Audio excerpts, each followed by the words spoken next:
Baiklah, saya Nancy Monica Caroline dengan nomor NPM 2042032 dari Universitas Internasional Batam akan mempresentasikan hasil dari seminar akuntansi dengan judul artikel utama Ownership Structure, Audit Quality, and Firm Performance, Moderating and Direct Effect Models, an Empirical Study. Langsung saja masuk pada latar belakang, di mana pentingnya penerapan dari sistem tata kelola perusahaan yang baik dan benar menjadi inti dari perkembangan lingkungan bisnis yang ada pada perusahaan di Indonesia, terutama dalam rangka mendorong pertumbuhan ekonomi, Good Corporate Governance atau GCG, yang dipandang sebagai salah satu kunci keberhasilan perusahaan, pertumbuhan yang berkelanjutan dan sekaligus mendorong persaingan perusahaan global. Akibat kondisi ekonomi Indonesia yang tidak stabil yang menyebabkan krisis ekonomi pada tahun 1997 sampai 1998, manajemen yang buruk banyak menarik perhatian. Salah satunya isu terkait mekanisme tata kelola perusahaan, di mana hubungan antara kepemilikan dan kinerja dari perusahaan.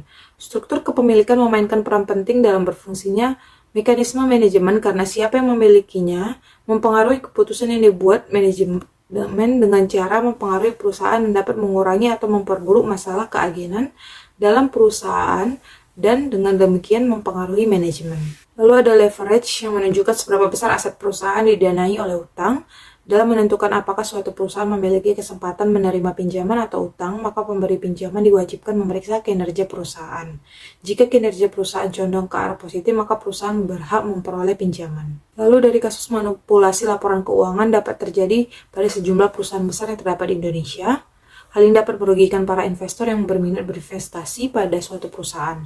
Auditor merupakan pihak yang memegang tanggung jawab besar atas hal ini. Adanya kasus-kasus seperti ini membuat kualitas audit sangat penting untuk diperhatikan. Kualitas audit dapat ditentukan dari biaya audit yang berefek pada kinerja perusahaan, menurut Martinez de Jesus Moraes tahun 2014. Sehingga berdasarkan uraian yang tertera, kesimpulan dihasilkan ialah peneliti terhadap menguji pengaruh konsentrasi kepemilikan dan kepemilikan manajerial terhadap kinerja perusahaan, serta kualitas audit yang dapat memoderasi hubungan antara konsentrasi kepemilikan dengan kinerja perusahaan, dan hubungan antara kepemilikan manajerial dengan kinerja perusahaan. Yang terakhir, bagaimana leverage dapat mengontrol kinerja dari perusahaan. Selanjutnya ada urgensi penelitian yang dimana pada tahun 2019 Komisaris PT Garuda Indonesia selaku pemegang saham manajerial dan konsentrasi kepemilikan di atas 5%, yaitu sebesar 28% yang keberatan atas pengakuan atau rekognisi pendapatan sebesar 239,94 juta dolar Amerika Serikat. Diketahui pada laporan keuangan tahun 2018, Garuda mencatat laba bersih yang salah yang ditopang oleh kerjasama antara Garuda dan PT Mahata Aero Teknologi.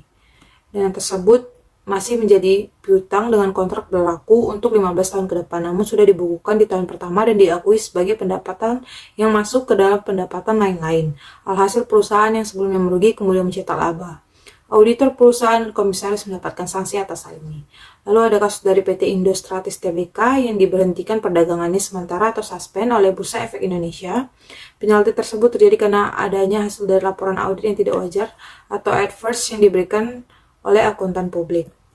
Dari kasus Garuda dan PT Indostratis, konsentrasi kepemilikan memiliki kekuatan meningkatnya kinerja perusahaan dan akibat dari tata kelola yang buruk menyebabkan perusahaan melakukan manipulasi yang menyebabkan kinerja yang buruk. Selanjutnya ada pertanyaan penelitian. Yang pertama, apakah terdapat pengaruh ownership concentration terhadap kinerja perusahaan? Lalu apakah terdapat pengaruh managerial ownership terhadap kinerja perusahaan? Yang ketiga, apakah kualitas audit dapat memoderasi hubungan antara ownership concentration dengan kinerja perusahaan? Dan yang keempat, apakah kualitas audit dapat memoderasi hubungan antara managerial ownership dengan kinerja perusahaan? Lalu ada tujuan dari penelitian untuk mengetahui pengaruh dari ownership concentration terhadap kinerja perusahaan. Lalu yang kedua, untuk mengetahui pengaruh managerial ownership terhadap kinerja perusahaan. Yang ketiga, untuk mengetahui pengaruh moderasi kualitas audit terhadap hubungan ownership concentration dengan kinerja perusahaan.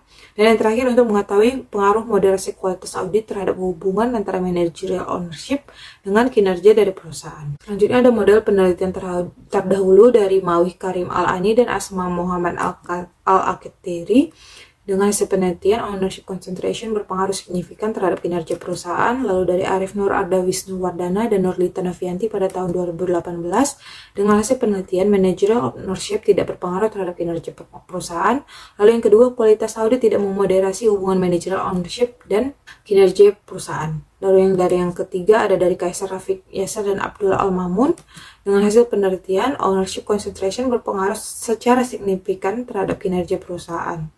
Lalu yang keempat ada dari William Susanto dan Kartika Nuringsi. Dengan hasil penelitian, manager ownership dan family ownership berpengaruh secara signifikan positif terhadap kinerja perusahaan. Dan yang terakhir dari Lewi Ordianto Utomo, yaitu government ownership, individual ownership, dan institutional ownership berpengaruh signifikan positif terhadap kinerja perusahaan. Lalu dapat kita lihat hubungan antar variabel yang berhubungan dengan pertanyaan penelitian. Dapat kita lihat di layar. Model penelitian dengan konsentrasi kepemilikan dan kepemilikan manajerial sebagai variabel independen dan kinerja perusahaan sebagai variabel dependen. Lalu kualitas audit sebagai variabel moderator dan leverage sebagai variabel kontrol. Selanjutnya ada metode dari penelitian. Yang pertama ada rancangan penelitian, di mana penelitian memiliki metode yaitu kuantitatif dengan strategi berbentuk asosiatif agar dapat menyimpulkan hubungan variabel yang berbeda tetapi mempunyai kaitan serta pola hubungan sebab akibat.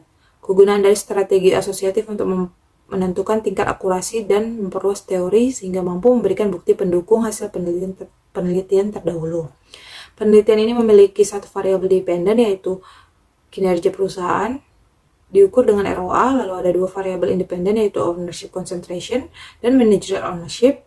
Lalu ada variabel moderator yaitu kualitas audit, dan yang terakhir ada variabel kontrol yaitu leverage. Selanjutnya ada objek penelitian yaitu perusahaan yang terdaftar pada Bursa Efek Indonesia pada tahun 2018 sampai 2021 sebanyak 25 perusahaan.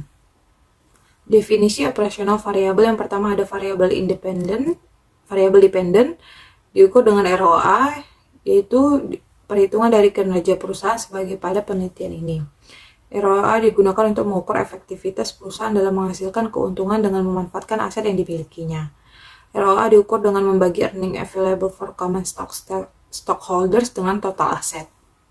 Lalu ada variabel independen, yang pertama adalah ownership concentration yang menggambarkan bagaimana dan siapa saja memegang kendali atas keseluruhan dan sebagian besar kepemilikan perusahaan, serta keseluruhan atau sebagian besar pemegang kendali atas aktivitas bisnis pada suatu perusahaan. Dengan rumus saham individu atau saham terbesar dikali 100% dibagi dengan saham yang beredar.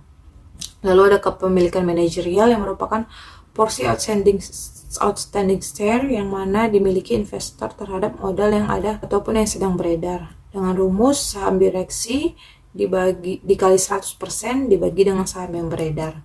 Lalu ada variabel moderator dengan audit quality, yaitu melakukan penelitian diukur menggunakan variabel dummy, di mana perusahaan diaudit oleh kantor akuntan publik Big Four diberi angka 1, sedangkan perusahaan yang tidak diaudit oleh kantor akuntan Big Four diberi angka 0. Lalu ada variabel kontrol yaitu leverage, di mana suatu kebijakan yang dilakukan oleh suatu perusahaan dalam hal menginvestasikan dana atau memperoleh sumber dana yang disertai dengan adanya beban atau biaya tetap yang harus ditanggung oleh perusahaan. Rumusnya ialah total utang dibagi total aset. Ini adalah teknik pengumpulan data, yaitu dengan data sekunder yang bersumber dari metode dokumentasi. Pada metode ini, peneliti mencari informasi melalui website seperti www.idx.co.id, lalu www.idnfinancial.com, ada Google, lalu website-website yang ada pada perusahaan masing-masing untuk mengambil laporan keuangan dari masing-masing perusahaan. Lalu ada metode analisis data, yaitu dapat dari laporan keuangan perusahaan yang terdaftar pada Bursa Efek Indonesia dari periode tahun 2018 sampai 2021. Data diolah menggunakan program Microsoft Excel dan Stata untuk meregresi model yang telah dirumuskan dan menjadi alat prediksi dengan baik dan tidak berat sebelah. Lalu ada analisis uji statistik deskriptif, di mana uji statistik deskriptif digunakan untuk mendeskripsikan data secara statistik dengan mengukur nilai rata-rata, median, minimum, dan maksimum dari variabel-variabel yang digunakan dalam penelitian ini.